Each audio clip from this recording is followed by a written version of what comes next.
have come to the last Stuhr Crazy Podcast of Season 1. Rob, we've been through, this is episode 6. Yeah, I can't believe it. We've already covered a lot of ground. We've covered a lot of ground, and today we're going to land in a pretty interesting spot in Railroad Town. So go up the main street, take a left, and you'll find the Firehall. And if you ring the bell, they're going to charge you some money. We don't want you to ring the bell. We're going to charge you $5. Not really, but if you want to give us $5, we're not going to stop you. So we're going to talk about firefighting and that profession today. Yeah, absolutely. We have one of the only 1890s fire halls in Nebraska in our railroad town.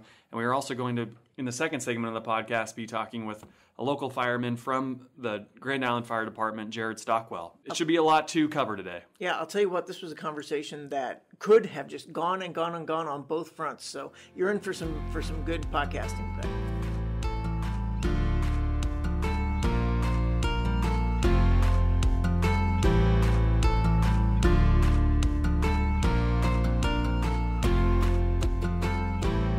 Welcome, ladies and gentlemen, to the Stuhr Crazy Podcast. Here again with Interpretation Director Cynova and Head Curator of Stuhr Museum, Kari Stofer.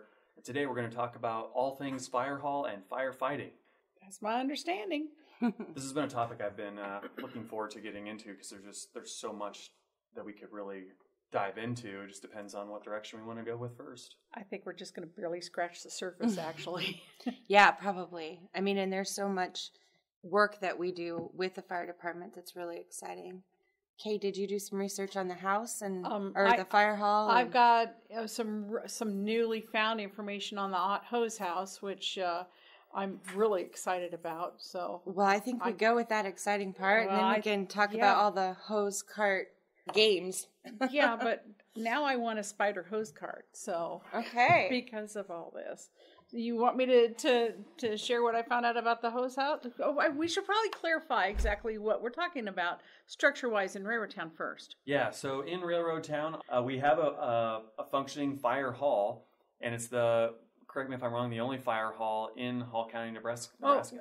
Technically speaking, we have two structures. We have the structure that we interpret as the fire hall. It's been identified as the Payne barn, the Payne Bentley barn. Technically, the barn belonged to Bentley. Payne didn't donate it, but the Payne Bentley collection we have here. So we interpret that as the fire hall. It has there's a ladder truck in there, and they're all horse-drawn, ladder truck, and then we have some hose carts in there. We also have, just as an added bonus, we have a metal jail cell that's in there that was from the St. Paul area that is it used to sit outside, but it would rust away. So we've got it inside now. Sure. So it's in there as a part of that fire hall. But just around the corner, we interpret this structure as the hardware store. And it is actually the Ott Hose Company No. 3 hose house that was built in January of 1892. That structure was thought to have been built earlier, but the documentation, there's newspaper accounts of letting the bids. And the reason they built the house is that the city of Grand Island gave that volunteer hose, actually all of the volunteer hose companies in Grand Island spider hose carts. They needed to have something they're like a 4-wheel buggy with a central reel that hoses about 550 feet of hose. And so in order to protect it from the weather and all that, they needed a place to put it in. So they received permission from the county to build the hose house on Courthouse Square, which in Grand Island is now known as Pioneer Park.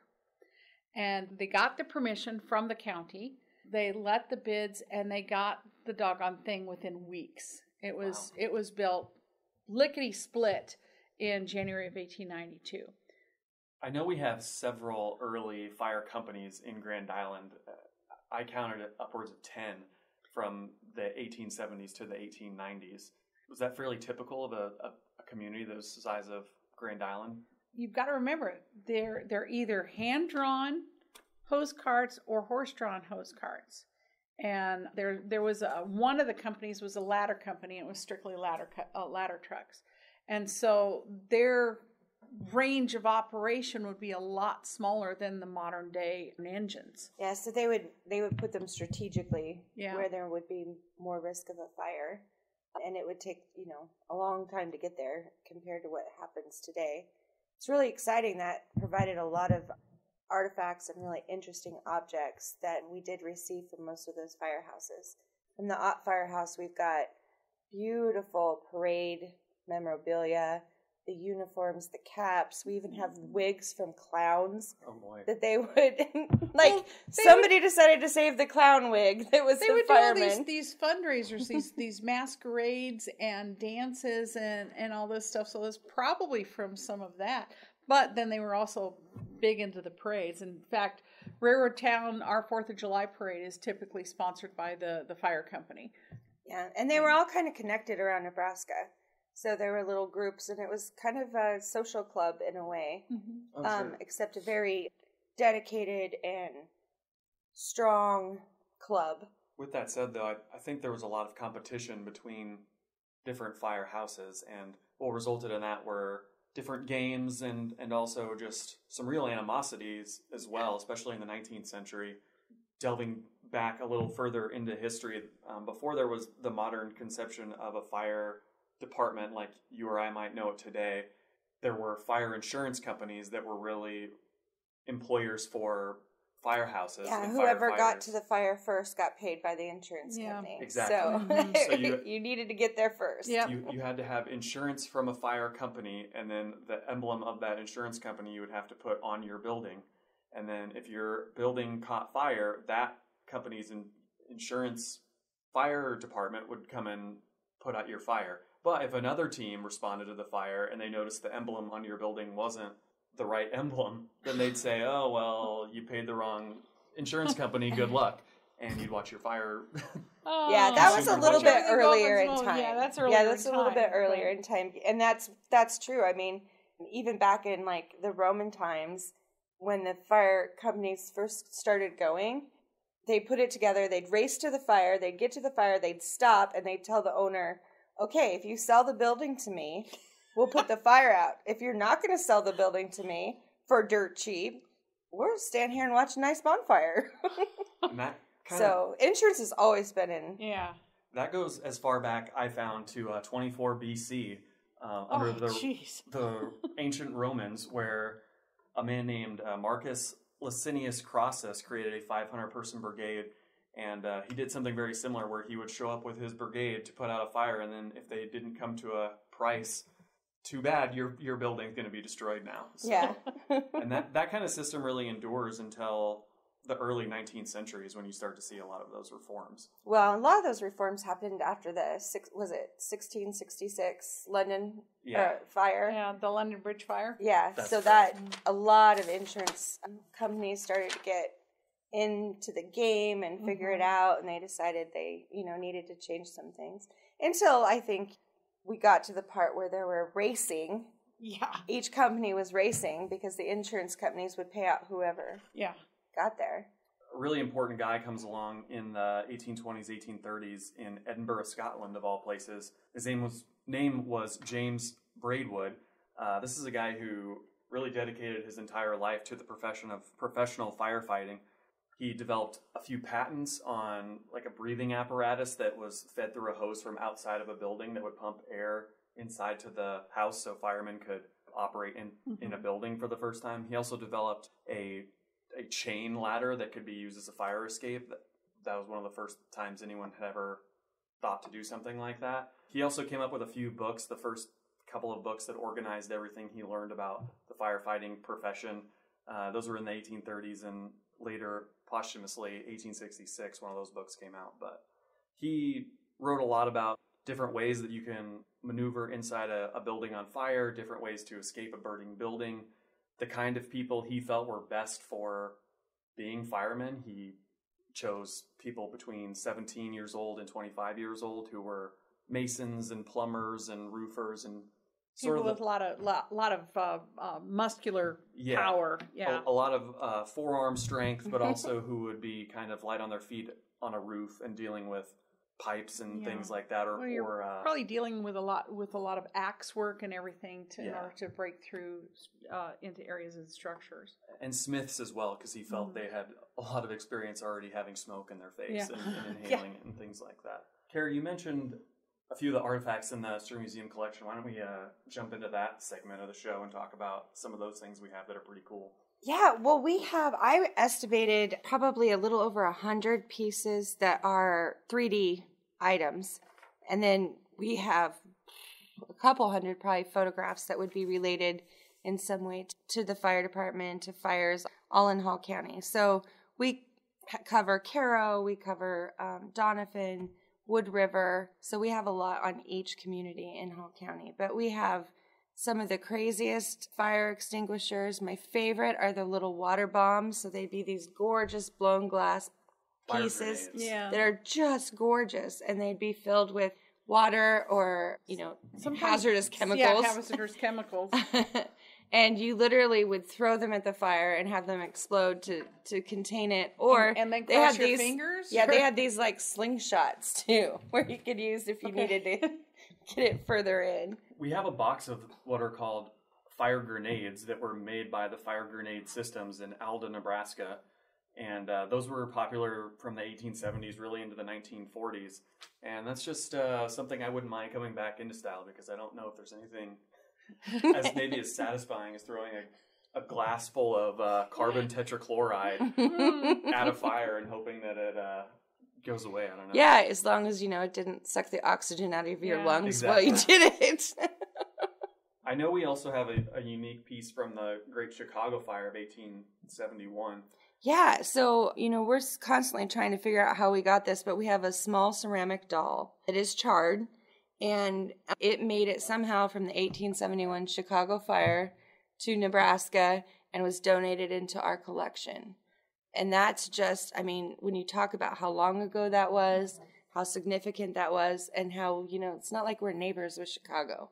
No. But there's an entire Polish group that resettled from Chicago after the fire to Firehall, Nebraska. Maybe it's that's possible a connection for some kind of thing along those lines. So yeah, we brought that up. Oh, we've had that in a couple exhibits, and we're starting to keep doing more research to figure out how. But it's gorgeous. It's a beautiful little doll. For those not familiar with sort of the specifics of that event, I'm sure everyone's heard of the Great Chicago Fire, but maybe in terms of raw numbers, it might shed a little bit more light on this event. It was an area 4 miles long and almost a mile wide that was essentially turned to ashes. 300 people died, 17,000 buildings were destroyed, and it cost $200 million of damage. It left 100,000 people homeless. Yeah, nothing to sneeze at. But it didn't. And it changed the way they built the city back up after that as well. Yeah, and that was in 1871. But by 1880, I found that the city had grown from a population of 324,000 to over 500,000. Wow. Because they were able to salvage some important infrastructural items, like the transportation system of Chicago remained largely intact, which helped. And then that's key. They had a huge booster ethos that came and really revived it, and it came back bigger and stronger than ever. But Kay and I were talking about before the podcast, a lot of people don't know that there was actually a larger fire that happened on the exact same day in the exact same year, also in America, that doesn't get the... Not that terribly far away from that location either. Kay, do you want to talk about that a little bit? Actually, you have more information on that than I do. Well, I can chime in. So this was on October 8th, 1871. A wildfire in Peshtigo, Wisconsin broke out, which killed 1,500 people in around 2 hours, and the communities of Peshtigo and Brussels, Wisconsin were just completely obliterated. It was a wildfire that spread through a swath of forest there that was 10 miles wide and 40 miles long, and it was just devastating, but I think it's because that was such a heavily wooded area, and of course, with all that timber, it's going to go up really fast. And I don't remember the specifics about the weather conditions and all of that. I think it was a particularly dry period of time. Yeah. I know that there's been a book written about it that I have not yet had an opportunity to track down and read, but it would be a nice comparison. I can do. My husband has a personal connection to family members being in Chicago during the fire, but I don't know about the other one. I know that it affected that family and the fact that they moved to Nebraska after that. I do know that it was largely attributed to dry weather. Yeah. And was it storm started? Was that when storm started? I don't recall that one. That I'm not sure. Definitely wasn't a cow kicking a bucket in the Wisconsin one. I don't think the Chicago one was no, it wasn't either. But that's what popularly gets assigned as the cause. I actually found that the City Council of Chicago in 1997 passed a resolution that exonerated Catherine and Patrick O'Leary. I remember reading that. And said that it wasn't actually their cow that kicked over a bucket which started the fire, so... but you gotta love the mythology that sometimes occurs. Resolution after all those years. What other objects do we have in our collection that we would like to shed some light on? Like I said, we could do a whole firefighting exhibit. I think what's really important is we've got a lot of information in our research library about, some really important Grand Island people. Yeah. Way back there was Tommy Goodchild, who was part of one of the first ladder companies, and he was an excellent figure to talk about. He was a well-known barber. He was African American. He defended Grand Island beyond measure for anyone who had thoughts that Grand Island wasn't quite the place to be. We had some great people from different chiefs, different firefighters. We had Arthur Pooch Gulzo, who was from Grand Island, and he did a lot for the community, and we have a lot of his artifacts, although he's also represented at the Kearney Firefighters Museum, which is an amazing place if you haven't been there too. There's always connections. We're always kind of working with different things. I just talked to an artist yesterday who's talking to many different museums, and she was a firefighter, a volunteer firefighter for many years, and was an artist. And her artwork is charcoal and kind of developing the firefighters and the smoking and the fire and all of that, and they're very, very interesting. And so, we are looking to have more conversations with her. So we keep adding. We're going to talk with our guest a little bit later, but maybe we need to talk about doing a full-on physical exhibit at some point. I would love to do that. Yeah. Researching this was really... awe-inspiring. I think there's so much more that we could add to now based on some of the more recent research that we've been able to do on some of these things. Mm-hmm. Well, Kari, you touched on an issue that I also did some research on, but maybe we could all talk about the inclusivity of firefighting history. I think it has a pretty unique story. It does share a lot of the problems that American history does with segregation, and also, being exclusive only to white men for the most part. But there are these pockets where, women are firefighters and African Americans are firefighters, and every other, group is also, kind of shining through in their own way. Well, one of the first known women firefighters was also a slave. Yes. So, absolutely. History doesn't do a good job of always keeping track of how many people are doing those things. So I think there was probably more women and more different minorities that were fighting fires than we have in recorded probably history. Millions of unsung heroes out there. Yeah. I know one that, Kari, that you're mentioning. Her name is Molly Williams, who was the first recorded, like we said, who knows if she was actually the first, but the first recorded and popularly known female firefighter who was also a slave in New York in 1815. I also found that it was unique that the first African-American woman who became a fire chief in the United States was also an African-American woman, and her name was Rosemary Roberts Cloud, and she didn't become a fire chief in Atlanta, Georgia until 2002. So it took quite a while for there to be the first female fire chief in this country, but it kind of rounds out that whole story. Yeah, it rounds out that whole story, but I what they do record in history, and especially for her too, is the dedication and how they were hardworking. I mean, I know we've all read the article, I think, about the London folks weren't too happy about their first female brigade. But, yes, that's an interesting article to read. I found one opinion from the Harvard Crimson from 1884 which was talking about Girton College Fire Brigade, which was in England at the time. Essentially, it was an all-female college that had leased a lot of its land to a farm, and they had a lot of haystacks on that farm, which caught fire once and caused quite a scare around the grounds. So the students of that school decided that they wanted to start their own fire brigade. And they were actually instructed and taught by the London, like head of the London Fire Department at that time. This is in 1878, how to kind of get some of the basic steps so they could have safety and how to what to do, what targets to hit with the fire. If you'll bear with me, this was one negative reaction that was recorded in 1884. This person wrote, "The truth is, the duties of a fireman and a lady are entirely incompatible, and it is not credible that the Girton girls have resolved to imitate the typical fireman. What they have probably done is this. They have formed a young ladies' fire company. They wear a pretty uniform with feathers in their hats and flowing sashes of pink ribbon. They have provided themselves with neatly japanned water pots instead of a fire engine, and they have resolved, when a fire breaks out, to form a circle around it and to pour water on it from their watering pots while singing a beautiful song that goes, 'Water, bright water, for me, but gin for the masculine fire ladies.' They have signed a pledge never to go up a stepladder in public, no matter how confident any one of them may be in the shapeliness of their ankles, and have agreed that in case they cannot put out a fire in a ladylike way, they will scream for the police and select eligible officers with whom to faint away." Okay. Yeah, there was this whole controversy that they couldn't fight a fire because they'd end up showing their ankles. Oh, so the ladders were women could not climb a ladder. My understanding that showing ankles was flirting during that time period. So.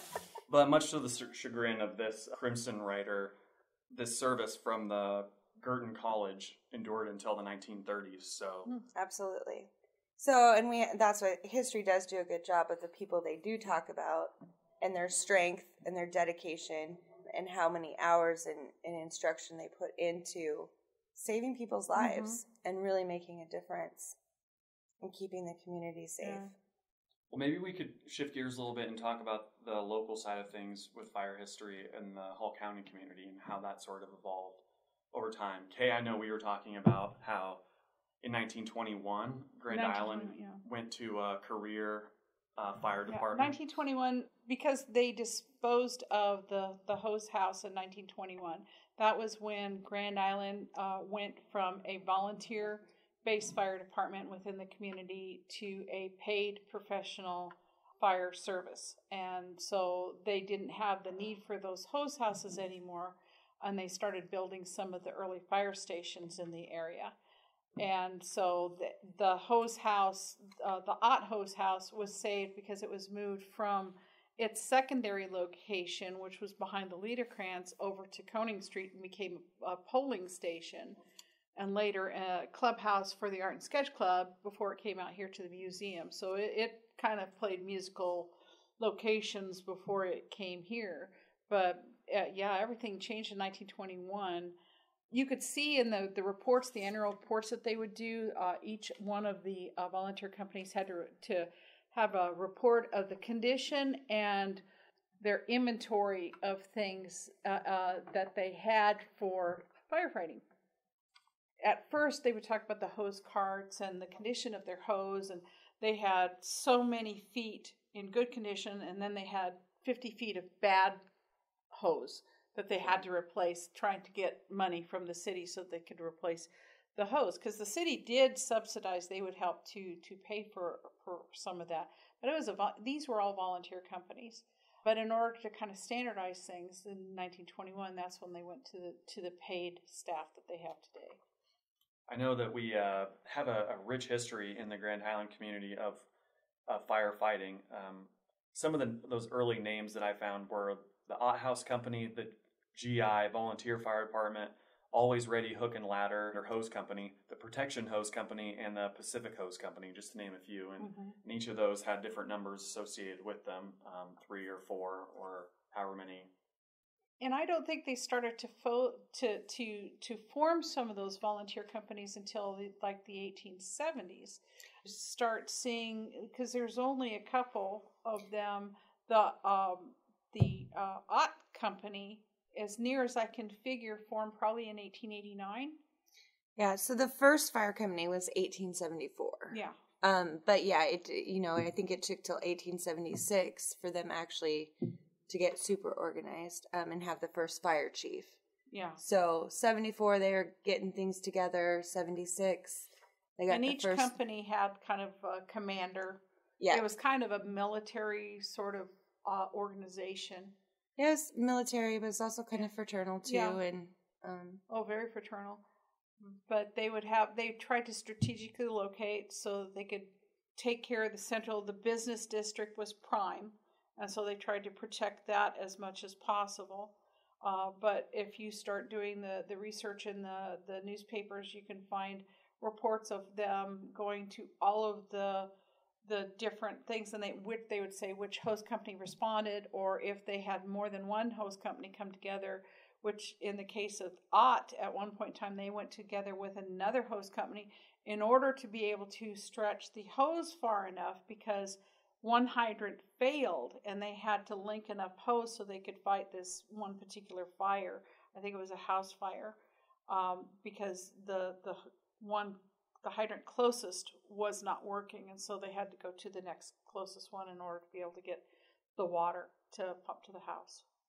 And I know that drills become an important part of this, and as do the games, though. I know we touched on Kari's, and you were both talking about the musters, firefighting being fraternal, and mustering was a big part of. I think it morphed from being something that was a drill and became sort of a competitive sport over time. Is that correct? Or I think it was competitive because you had different hose companies vying for favor, and I think there were cups. There was nice, pretty cups that you could win. There are cups and badges and pins and ribbons and all of that. Different designations of order. It was competition, but it was also training, and it was also a way to show all of the public just how quality they were. So it covered a lot of bases. I know that primarily the 19th century, mid-19th century, this was maybe as popular an event as a baseball game would be today. Just some general specifics. An event like the Fireman's Muster would be 3 to 5 hours long, would involve as many as 600 competing firemen in some of the bigger events. Nationwide, 150 companies would compete annually, which would be a total of 7,500 firefighters, and 100,000 people might be in attendance nationally at any one time not any one time, but throughout the year, 100,000 people would have attended one of these events. So pretty popular event back in its heyday in the mid-19th century. If you ever have an opportunity, and there are musters that are still being held, if you ever have an opportunity to go to a muster and watch the competitions, it is really fascinating to watch how they work those, because they're working with pulling the hose, dead man's lift and carry, going up and down ladders, having a ball suspended and shooting the water at it and trying to do it's kind of like the rope over the mud hole and see who's gonna. Well, they have the ladder climb every year at State Fair, so that's a good thing to watch. The most impressive thing for the older games, I mean, you have to get some pictures, and the Grand Island Fire Department does share that on their social media. The outfits, their game outfits are to die for. It's like they're running around in long underwear. Yeah. It's amazing. I've seen that. Yeah, they're almost like they're 8 tiny reindeer attached to Santa's sleigh in a way, with like Superman costumes on. But I don't think they'd be pleased with us describing it that way. Well, you mean call it like you see it. I don't know. We're gonna hit pause right now, and we're gonna be back right after this with Jared Stockwell, who is from the Grand Island Fire Department. So stick with us, and we'll be right back. Today's podcast is brought to you by William Siebler Blacksmithing and Horseshoeing. Plows sharpened at reasonable rates. A dealer in farm and spring wagons.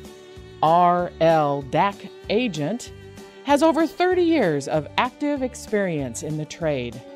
All repairing promptly attended to. Satisfaction given in all his work. Your patronage is solicited. Again, at William Siebler Blacksmithing and Horseshoeing.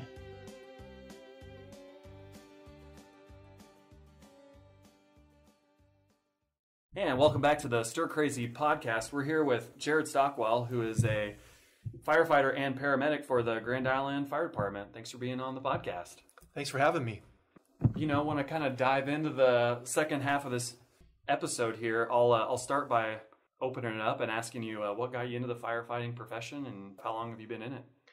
Yeah, good question. So I've been a firefighter paramedic. Well, I should say this. I've been a firefighter since 2005. Firefighter EMT. I started with the department in January of 2005. I became a paramedic a couple of years later, and then went to school here at CCC and became a paramedic. And then from there, I'm on the job now for over 15 years. Wow.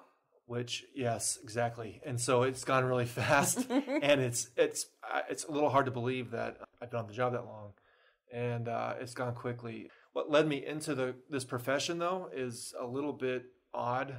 Graduated from high school, went to college at single greatest university of all time, UNK. Okay. And home of the Lopers. Home of the Lopers. So if you're not sure where that's at.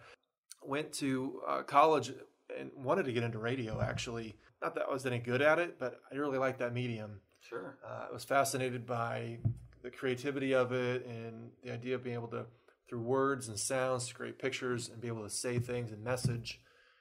That was really intriguing to me. I graduated, moved to Grand Island, sent a lot of resumes out, never got a job. I did work for KSYZ once, maybe like a couple years after I got out of school. Did some board op for them for some football games, but there wasn't a lot of doors that opened up, which was fine because I got to do some other great things that honed some skills for me to be really good at at least hopefully decent at what I do now. I worked with parole kids for a couple years. Kids were coming out of lockdown facilities at Mid-Plains. They were reassimilating back into the community. Yeah. So it helped me refine my ability to be calm, not get excited, sure. and deal with sometimes stressful situations. Yeah. Where you kind of had to choose your words wisely and really think before you act or respond. And so worked at some other odd jobs. 9/11 happened, of course, in 2001, September of 2001, and that kind of rocked my world. I'd been a lifeguard when I was younger and had first aid classes, but 9/11 was something that, at least for me and probably for a lot of other people, sure. all our age, really was a defining moment for different reasons. Right. But for me, I felt like I needed to do something, and as a response for 9/11, and kind of wandered through the wilderness for a while, not really sure what I wanted to do. Worked again these different jobs, and then a friend of mine said, "Hey, you should go get your EMT, become an EMT at CCC," and I did, and I liked it. About that time, I was in school. The two firefighters from Wood River died in a fire right around Valentine's Day of 2004. I remember that very distinctly because for lots of different reasons, but that really made an impression in my development of my getting this job.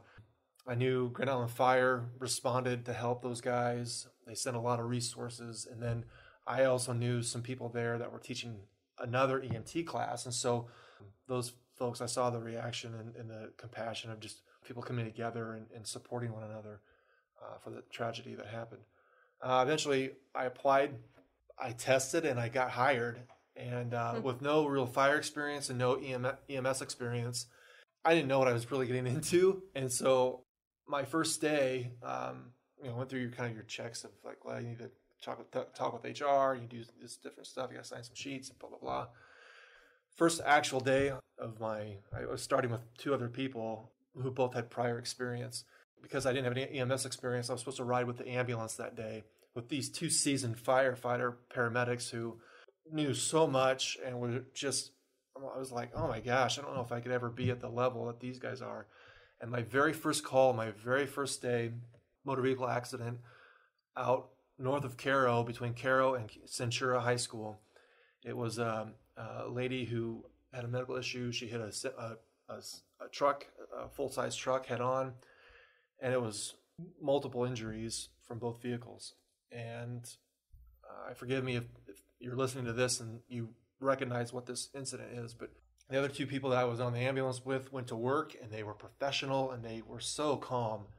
And then the other ambulance from Station 1, my ambulance came out of Station 2 on Broadwell. The other ambulance came out of the old Station 1 on Koenig and Pine. And everybody that stepped out of the ambulance was so relaxed and calm and went to work. And they did things that were, I'm like, I am just kind of in awe. And now I'm I don't know what to do. They're telling me, you got to go do this. I don't know where stuff's at. And I think it was probably more in the way than anything. And so they load up this gal. I didn't know this at the time. I wasn't paying attention because I was just kind of overwhelmed by what was taking place. But the Carroll Fire Department, the rural fire department, was there, and they were doing stuff. Everybody was working so well in concert together. I remember opening the side door of the ambulance and looking in, and they're doing CPR on this woman, and she's not doing well. And my crew's like, "Are you gonna come in or are you gonna stay out? Like, you got to get. We need your help. Let's do something." So, like, oh yeah. And so I walk in and I start doing CPR on this woman. And that was my first day, my very first call. I did CPR, and we transported this patient to St. Francis, and she would later die. And I was hooked. I was hooked because there's something for those who are in EMS, whether it's a volunteer or a paid department, probably even just the idea that if you're in public safety, there is something that is intoxicating in the fact that you're helping somebody. Sure. And there's something that's intoxicating of, we're going to come together, we're going to solve problems, and it's going to be, we're going to work as hard as we can and as quickly as we can. It kind of takes all kinds to be able to solve problems. People call the fire department because they're at a point where they can't take care of the issue that's in front of them, whether it's something that's trying to get a bird or a cat out of a tree, or if it's something that is even, hey, we have a structure fire, my house is burning, or my business is burning, or a car accident, a shooting, chest pain, shortness of breath.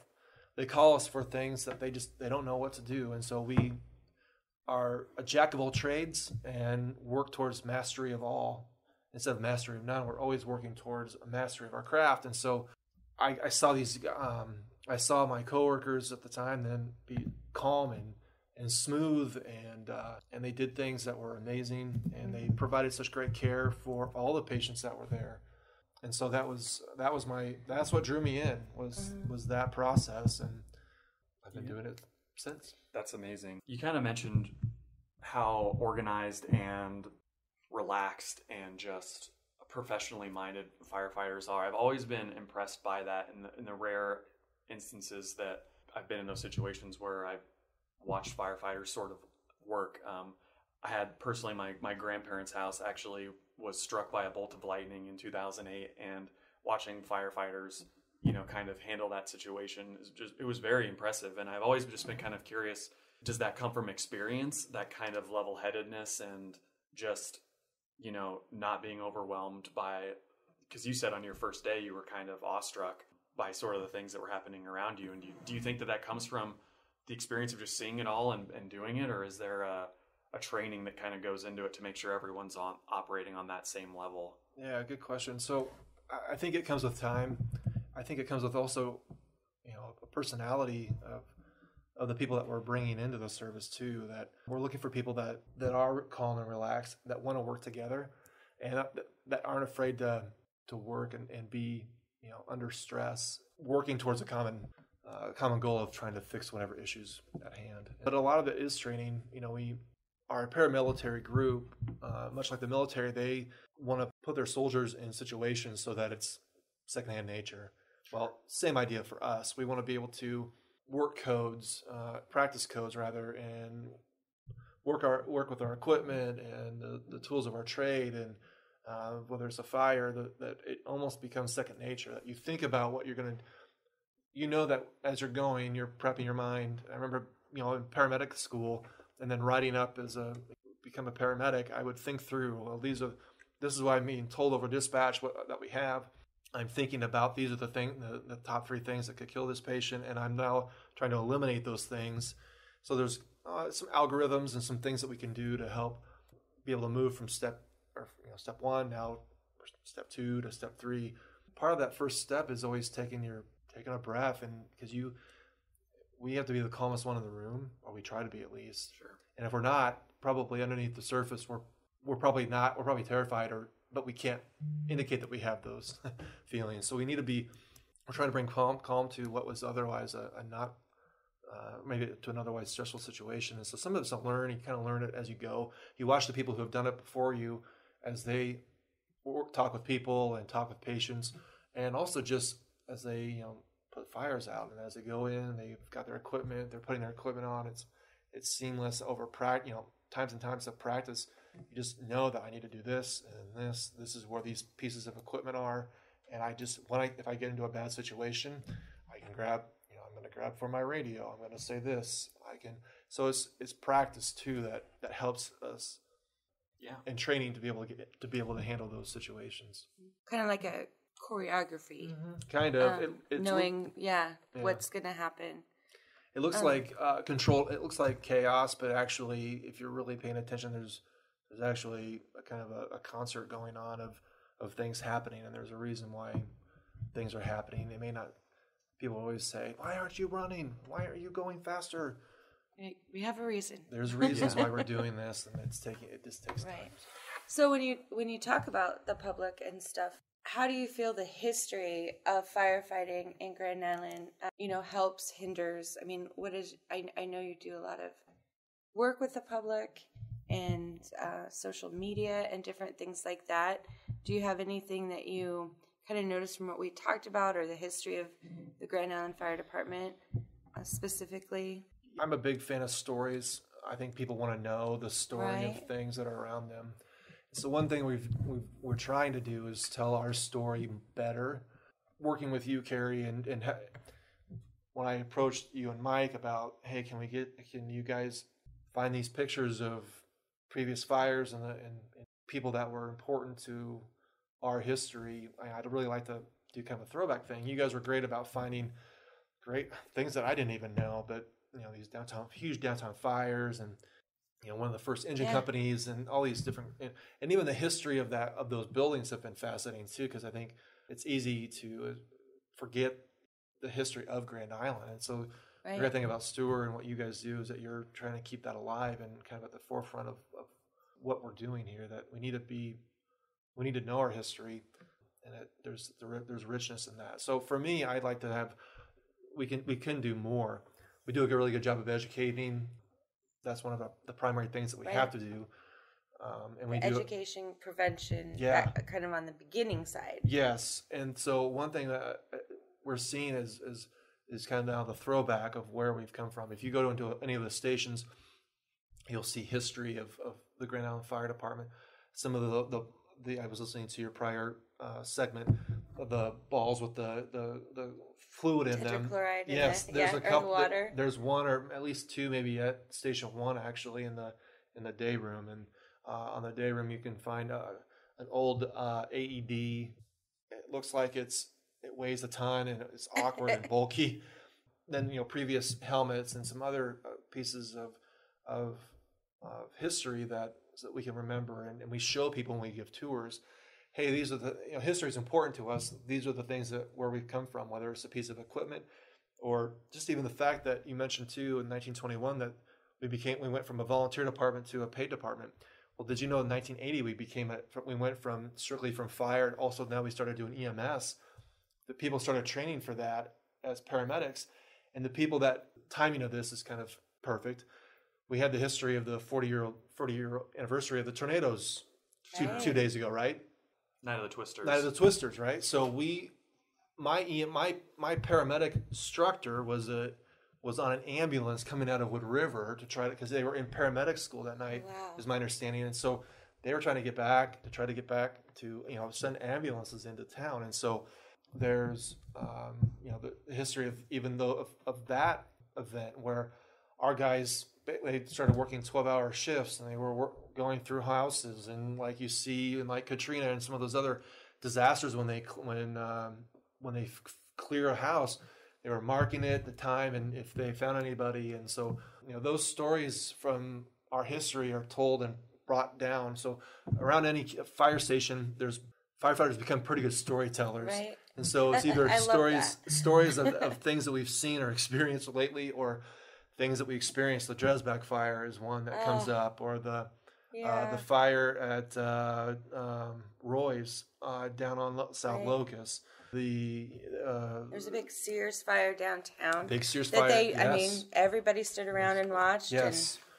And, plenty of pictures. And, and more current fires and stories of the flooding from 1967. 67. Then also in 2007, they had the flooding that we had to evacuate people, and more recently some of the bigger fires, the Ron's transmission fire downtown, or the Winfrey fire, which were big fires, and those history and those stories are told and retold, and so we not only have the equipment that you can put your hands on and have kids and family and parents come and see, but then we also have the stories of the airport fire. That's another one that's in our history, more recent history, and so we talk about those things and have pictures and show. And you guys have been great about helping me be able, because I can't tell those stories, but you are able to find that information and tell the history of the Grand Island Fire, firefighter. You also think of the history of Tony Flesher, of the first firefighter that died, who was well liked in the community and kind of a hero and champion of the town, died in a downtown fire. But that's the thing where we talk about the history, and we remember him too. So we try to remember our history and pass it on. We could probably do better, and we're working on doing some more of those. Is the Grand Island Fire Department multi-generational? I know that's a common. It's a mythos, yeah. Yeah, that firefighting is passed down, father to son, et cetera, through the generations. I was just wondering if Grand Island kind of shares that national trend. We do, actually. We have my first captain. His father was on the department. I can think of a few others that had their fathers. That these are guys that are on now. Their fathers were on the department 30, 40 years ago, and so we do have some of that history, and it's a rich history too.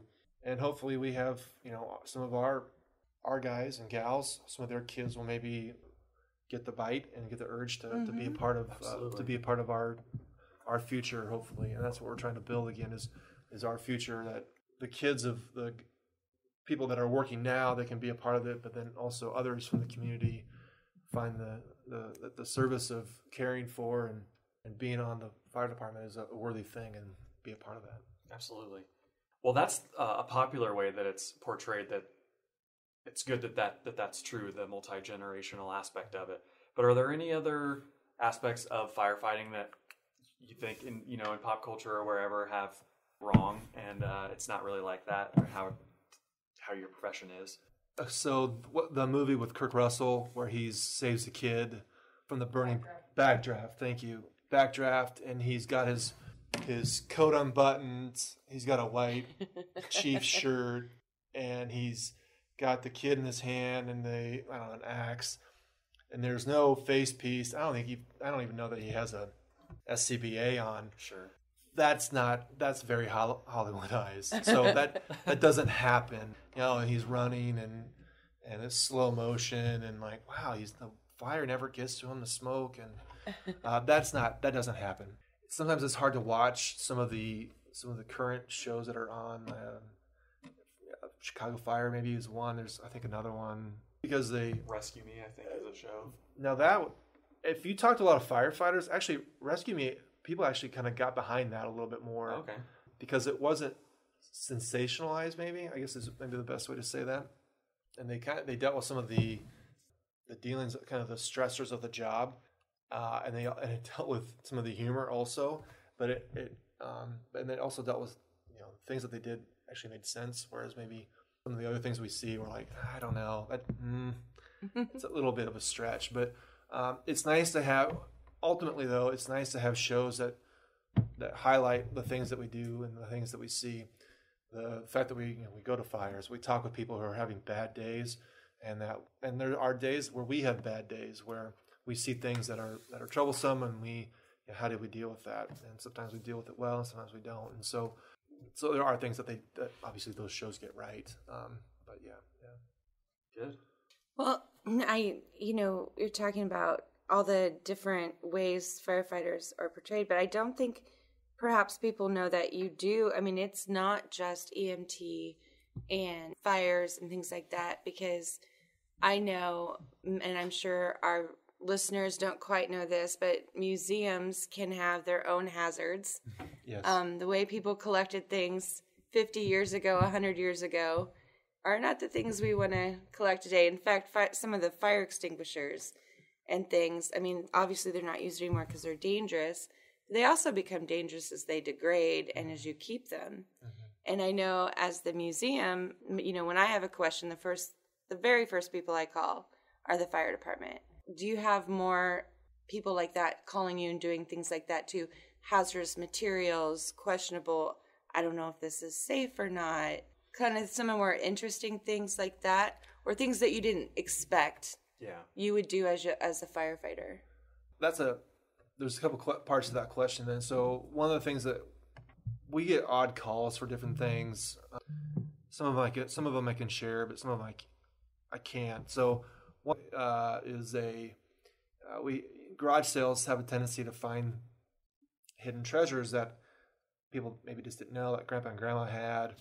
Right. And so you start having a garage sale for a house, or maybe somebody gave you a box and you just don't know what it is. We got a call once for either the person that was having the garage sale or someone that had gone to the garage sale to buy things noticed that there was some explosives material in some containers and I think even some blasting cap type things, and they called us and we went out to go take a look at it, and sure enough, this was actually not a good thing to have. Right. They, I think we actually had to have the state patrol come out, and their bomb folks came out and had to take care of that. And so that's one thing for sure that we've, brings together your world and our world a little bit. Right. Well, I know when I've had issues, I call the fire department, and then it gets escalated to I've had it been escalated to the State Patrol, to the FBI, and to the USDA, and the National Guard. Oh, and then, and so you work with all those people, don't you?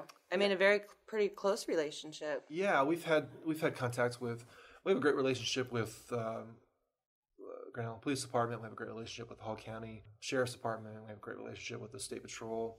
We see those folks on a daily basis, particularly Grand Island Police and the Sheriff Department. But yeah, we work with them on a lot of different things. National Guard, maybe drawing a little bit of a blank, maybe some natural disasters in the past. I think like the 1980 tornadoes. I could imagine that we probably had some contact with them, but we have to work with lots of different groups, whether it's street department or roads or water department. We interact with lots of different folks. Animal control, we sometimes have to interact with them because sometimes we have an angry animal. But so there's lots of working together and being able to solve problems with lots of different groups. That's kind of the name of the game. Because everybody wants the best outcome for the people that are obviously maybe having not the greatest day, and so there's lots of opportunities for commingling of different services, so to speak. So, I know we earlier kind of touched on prevention, but I'd like to kind of give you a platform to get word out about this question. Is there a typical cause of fires that you hear cops or police officers say sometimes, geez, I wish people would just wear their seatbelt because of, how many accidents they've seen with people not wearing a seatbelt. Is there kind of an equivalent in the fire world of, maybe a cigarette in the trash can or something like that where you just, you go, wow, bonehead thing that could have been completely avoided? Yeah, I think the common denominator for most of the things that we see is human error of some kind. Sure. I'll just leave it at human error. So one of the things that we see as far as like the fire side is that, people, cigarettes tend to not be put out in proper materials. You get a lot of deck fires, and so, they'll stick it in between something, and all of a sudden the deck's on fire, part of the house. We've had people try to He's rubbing his forehead as he... Yeah. Right. And there was a little bit of a sigh there. Hard to hide that. People have good intentions when it comes to, I was trying to use gasoline on this thing and then started the house on fire, or I was trying to make my own fireworks and blew some stuff up. I accidentally was trying to make my own fireworks. You laugh, but unfortunately that has happened. The seatbelt thing, even too, with cars, or I have that much to drink, I'm going to go out and drive. And human error, or maybe poor decisions, are obviously the things that end up we get called for because something's happened. And so, I guess on the fire side, I can think of some rags that have gone in, oily rags they'll just inadvertently throw into the trash can, and they don't even think that those things could spontaneously combust, and before you know it, the trash can's on fire and your deck's on fire, or so there's lots of education for us to be able to throw at the community, because there's lots of things that can go wrong. I even think of just even something as simple as having, do you have smoke detectors? Do you have smoke detectors in your home? Do you have a CO monitor? Because we get a lot of gas issues, older homes. We see that, or somebody inadvertently puts parks their car in the garage and leaves it running and then forgets about it, or it just things like that. Stuff just happens. You just don't. I didn't think it was gonna. This action, you wouldn't think the consequence over here would take place. And so I don't know if there's one thing that we can always say, definitely, make sure you actually don't have your turkey fryer on your deck, Sure. But right. There's so many things that we can always ask.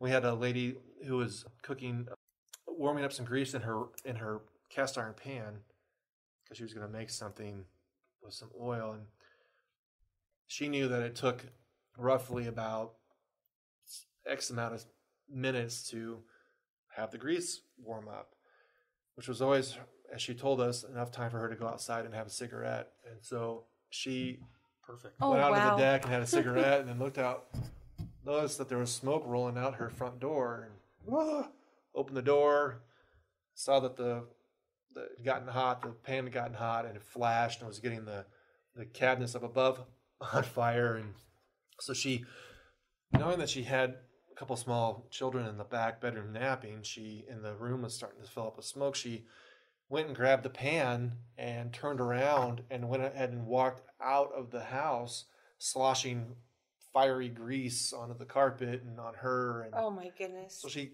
had some more spot fires in the house, and burnt her arms. And so she meant well. It was a mistake, and then she tried to fix it. So sometimes, I can think of another young man who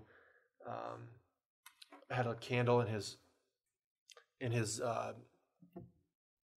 tree house, and I don't know what he did. I don't know what he was trying to do, but he lit his clothes on fire and ran down the tree house and ran into the house, opened the door into the bathroom where his older sister was showering, and jumped in the shower with her. So she's screaming, he's on fire. And so we get there, and the door's locked, and they won't let us in. So we end up breaking into the bathroom, and kind of chaos in there, obviously. So we get this child out, and he's got burns, and things are going on. And he's like, I just had fire prevention yesterday. And, and it was this sad thing. Like he knew he messed up, but he sometimes even in the best education, sometimes you can make some rough choices. So. All part of a day's work, I suppose. Right. Which I'm sure, has to keep you on your toes and makes every day unique and interesting. Yeah, it is. With in light of some of the people joke about 2020 being, we get a redo. 2020 has been an interesting year. We saw from 2018 to 2019 almost a 500 call increase for our department. We ran 5,800 calls last year.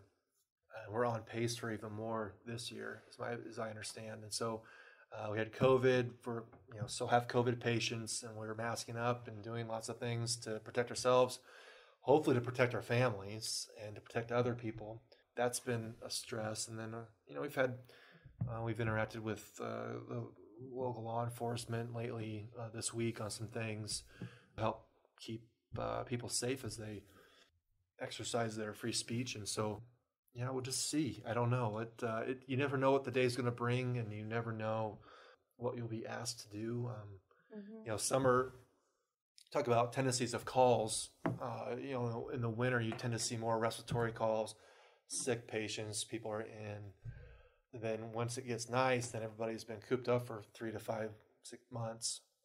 And then everybody wants to get out and they want to fight, and you start to see more aggressive type calls. You start seeing people, of course, doing weird things like, you see some more calls on the water or at pools, and you start to see some more calls where people try to ride, on top of their car for some reason. I don't know why, but that seems to be a good idea. But so that has happened before. So just the type of calls maybe change as the seasons come and go. But the thing that maintains the same is the unknown, and I just don't know what the day is going to bring. We had a family incident where the ambulance and the fire truck had to come, and you were all ready, and it was my father, and he got in the ambulance, and they take him away, and then you guys stayed, and I wish I could remember who it was, but everything's kind of a blur when you're doing that. Yeah. They stayed, and you guys invited my nephew to come check the truck out. Yeah. And, really knew how to spend some time to calm the kind of fear that induced. Mm-hmm. And that's really what he remembers. That's great. So, there's got to be some prep that you do for that. How do you know who what the bystander needs and what? Yeah, good. I think people under duress or stress need, we're in a servant or a service industry. Essentially, with your tax money, you are getting a service that protects you from fire from fire protection and EMS. And so our ability and practice of staying calm and being able to read people, reading the situation, that's part of what we have to do and know. And so sometimes it's being able to just, hey, you know what, it's going to be okay. You need a hug, and sometimes that's all they need. But then also just sticking around and trying to the family or even the patient's mind off of whatever's going on. So you kind of have to know how to, within a few minutes, be able to read the situation and then be able to talk through what's the best thing I can say at this moment to help calm this person. Mm-hmm. Do I need to just practice breathing with this person, whether it's the patient or ask them about them and have them start talking about themselves, or it's might be taking a bystander, a kiddo, to go see the truck because that's something that they needed. Or it might even be, we've had times where we've shoveled sidewalks for the family so that they can get out because of a big snow. The ambulance has left, and the engine company, that crew has shoveled the walks so that the family can get to their vehicle, or helping the family get to their car because maybe they can't move very well. Or some of the last things I usually say to the family is, do you know how to get to the hospital? Do you want to say goodbye because lots of things are happening, and the spouse maybe wants to be able to say, I'll see you in a little bit. So there's kind of reading the scene and reading the people and what they need. Mm-hmm. And that takes time and practice, and we have some people that are really good at it. People are people, and that may seem redundant and stupid to say, but they have basic needs. You think of Maslow's hierarchy of needs and understanding what does someone really need right now? They need security. They need to know that they're going to be okay. And so you try to, there's some things within Maslow's that we can fix, some of it that we can't because just of what's going on. But knowing that someone's there to help and that we're going to provide our best effort and be as trained as we can. We're going to practice the drills that we need to fight fire and to cut roofs and to cut apart cars and we do those drills all the time that we're able to, and then new ideas that we practice them. Is this something that does this make sense in the process of helping someone, whether it's medically or at a car accident or a fire or a hazmat scene?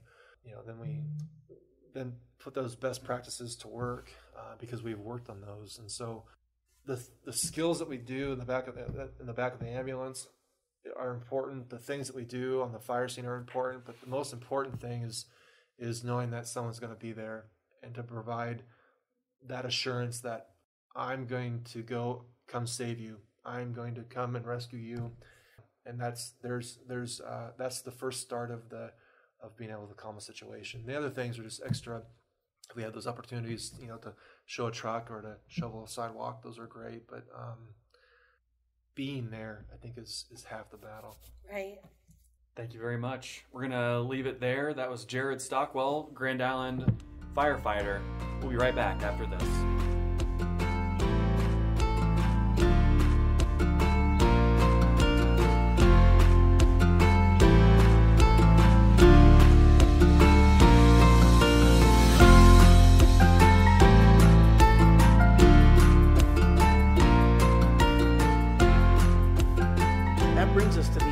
Episode and the end of the season. We are done with season 1 of Stuhr Crazy, and we thank you for being along with us on this journey as we explore the history of Railroad Town. Yes, but while this is the end of the first season, it is not the end of the podcast. We still have lots more sites to talk about, lots more history to talk about from our grounds here in Grand Island, Nebraska. Absolutely. So the way this is going to work is we will be back in 6 weeks, and we might have some podcast extras in between there. So if you are subscribed to our podcast, which we really hope you are, those will show up. If not, just pay attention, and we will be throwing some material at you probably sooner rather than later. Yeah, absolutely. But in the meantime, stay tuned and spread the word. Absolutely. If you can tell your friends about this podcast, we would appreciate it. In the meantime, you can find everything about the Stuhr Crazy Podcast at stuhrmuseum.org. Thank you for listening, and we'll see you in about a month and a half.